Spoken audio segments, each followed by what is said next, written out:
தமிழத்தான் ஸ்ரீராம் வாங்க வீடியோக்குள்ள போகலாம். ஒரு பாட்டு வந்து பாடு.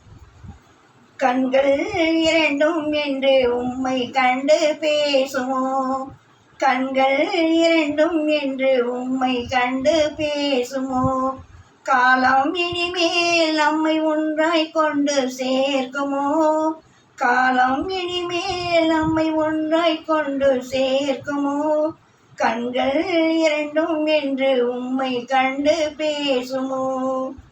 பச்சை கிளியானால் பறந்தேனும் தேடுவேன், பாடி வரும் தென்றல் தேரேறி ஓடுவேன். பச்சை கிளியானால் பறந்தேனும் தேடுவேன், பாடி வரும் தென்றல் தேரேறி ஓடுவேன். சென்ற இடம் காணேன், சிந்தை வாடலாடேன், செய்தி சொல்லும் யாரும்